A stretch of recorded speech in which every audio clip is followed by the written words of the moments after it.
Back here on the show to discuss a little bit more from the weekend on Saturday, not Sunday, because I think this game, arguably, like I said before the break, could arguably have been one of the best games of the entire weekend, in my opinion, because the game took part in Cincinnati with a ton of playoff implications on the line for both Denver and the Bengals, but in the end, it was an overtime victory for the Bengals, 30-24, meaning that everything is still yet to be decided and will be decided in Week 18 of the NFL. But it was a game that the Bengals needed to win for that reason, just to stay alive in contention for the last playoff spot in the AFC.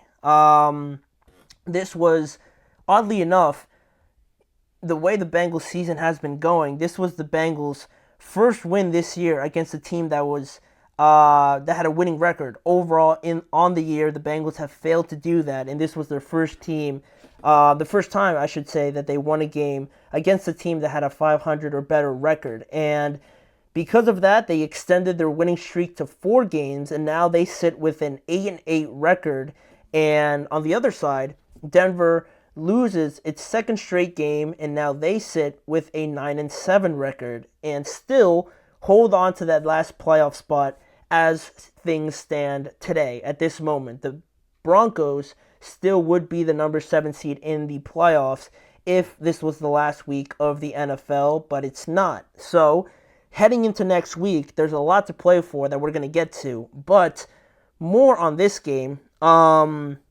I think like most of Cincinnati's season has gone, it was a stellar performance by the offense yet again that got them in a spot to win this game versus not only, a very competitive Broncos team that really gave them a run for their money, but one of the best defenses, obviously, in the NFL with Surtain and how often they get to the quarterback. They did all of that in this game, but, the Bengals' will and the fact that they have Joe Burrow playing at a different level really made the difference in this game. And I actually have it up here to show you guys, what I'm talking about if you were unaware of how well Joe Burrow played in this game, because it was truly remarkable to see just how Joe Burrow continues to put on these performances, continues to drag the Cincinnati Bengals to a spot where they at least have the opportunity to be in these games. And, you just see it up there, 412 yards, 3 touchdowns, 39 of 49 in a game where he was sensational yet again. And all 3 of his touchdowns also went to Tee Higgins, who also had a great game with 11 receptions and 131 yards. Not just to say that Pat Surtain was following Jamar Chase around all game, which he probably was. But, Jamar still had a decent game as well. He had over 100 yards and 9 receptions as well. But Tee Higgins had all 3 touchdowns and over 130 yards and 11 receptions as well. But it all really stems from Joe Burrow, and as you guys can see on your screen, his MVP-worthy season continues. He's not going to get it, I don't think, because of the record and everything like that. Maybe if he makes the playoffs, it would be a little bit more in his favor, but I think where things stand right now and where Josh Allen is right now, it is his award, I believe, at this moment in time. But the thing Joe Burrow and this offense has been able to do, really in the second half of the year, it's been remarkable. And if they were anywhere near where their potential could be, Joe would probably be the favorite right now for MVP. But, things stand where they stand, and, he is just doing everything he can to really drag the Bengals to a spot where they at least have the opportunity to make the playoffs. Now, they're going to need a lot of help, but anybody trying to blame Joe Burrow for, crucial turnovers or anything like that, just imagine where this Bengals team would be if he wasn't their quarterback. They would probably be somewhere where the Browns are right now. I truly believe all of that. So, as much as he has thrown some costly turnovers and things like that,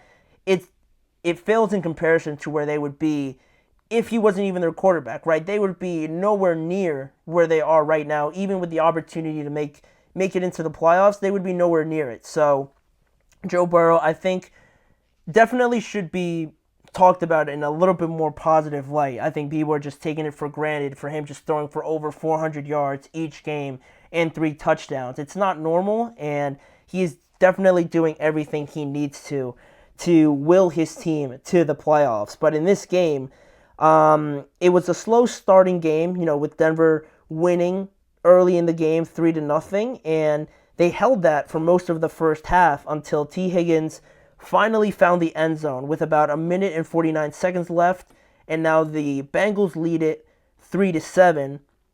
And also, not only did they get the touchdown, but they added a field goal as well. That was actually to start the second half. Excuse me. So they added a field goal, so now they lead 3-7, 3-10, excuse me, to start the second half. And then after that, Denver finally got on the board with their first touchdown on an impressive 12-play, 6-minute drive that finished with a great throw, first of all, by Bo Nix and a great catch by Courtland Sutton to make it 10-10. So now, a little bit, you're starting to feel things start to pick up a bit.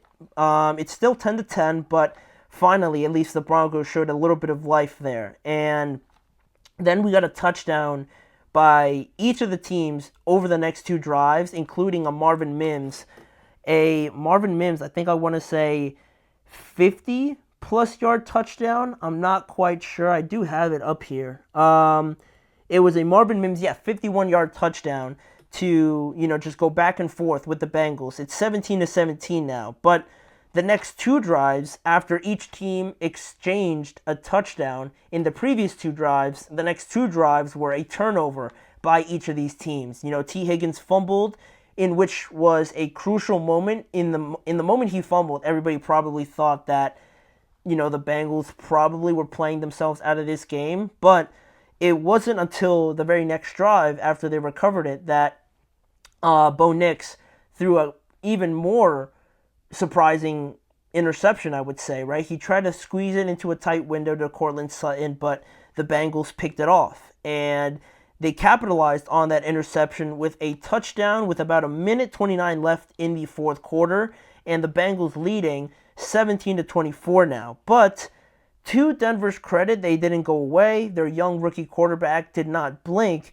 and they orchestrated a great drive, but not that close considering, the ideal scenario. But, they orchestrated a great drive, and they got it down to the 25-yard line when it was 4th and 1 with, I want to say, like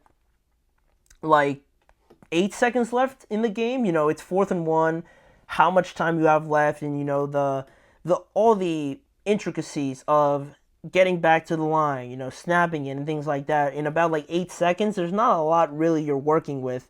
And it's not like you're 10 yards out either. You're still 25 yards away. But the craziest throw that Bo Nix probably has made all year, and the craziest catch by Marvin Mims, resulted in a game-tying touchdown for the Denver Broncos. An insane catch, great throw again, like I said before, to make the game 24-24 going into overtime. And Cincinnati got the ball first, so initially you're thinking Joe Burrow gets the ball, they're going to win this game. But they punted right away, and then Denver had the opportunity. All they needed really was to just kind of hold on to the ball, because even a tie in this game, for how unlikely it might be, it would have still qualified the Broncos to make the playoffs. So really, it could have just kind of played a little bit of keep away and, still tied the game, which would have been weird, but they still would have made the playoffs. But they weren't able to execute that really, and they punted the ball back to the Cincinnati Bengals after that. So now it's really anybody's game. The next point essentially wins the game. And the Bengals got into a spot where they were in field goal range, so they went out there to try the field goal with Cade York. But in the most Cincinnati Bengals kind of way, they missed the field goal. It dinked off the top left upright of the field goal, and now everybody is just kind of in shock. I'm thinking there's no way he just missed his field goal. The Bengals are going to eliminate themselves on a thing that we've seen already probably twice or a couple times, right, by this team. But it was Denver again that weren't able to capitalize on that opportunity, right? They forced the Bengals to punt. they really didn't do much. They got the ball back after that missed field goal, and they couldn't do anything again.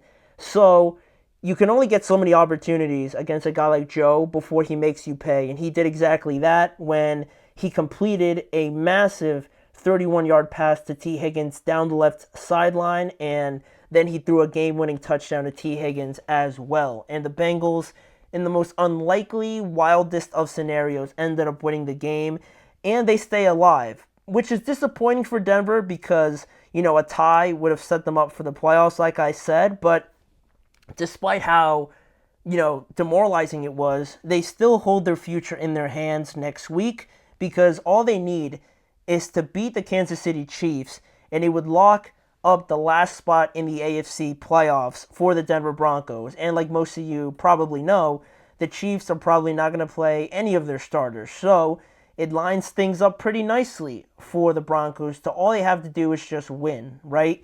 They're going to be playing against a couple backups. So they have it pretty, not easy, but it is an ideal scenario if you're the Broncos, right? And if they were to win, it would eliminate any other scenario, right? It would eliminate the Bengals. It would eliminate the Dolphins from reaching the playoffs. But for the Cincinnati Bengals, right, this is exactly what they needed to happen to give themselves the opportunity, right? That's all you could have asked for by the Bengals, right? Just give them the chance, and if they make it, they make it. If not, they did everything possible considering how this season has gone for them. But for the Bengals, what must happen for them to make the playoffs is that they first need to beat the Steelers on Saturday Night Football at 8 p.m.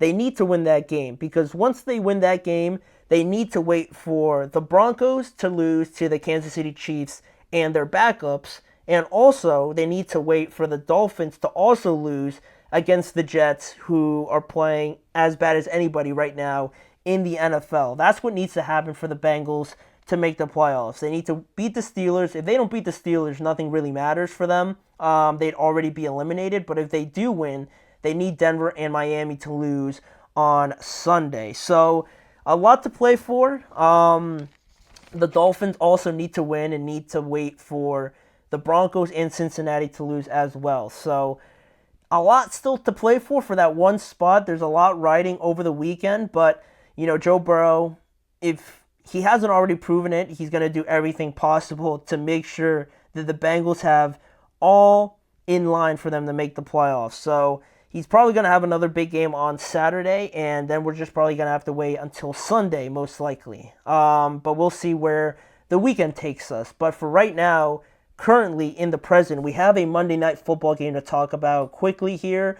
A preview of the NFC Championship game from last year, a rematch between the 49ers and the Lions here. We'll talk about what it means for each team and the predictions and everything like that coming up right after this.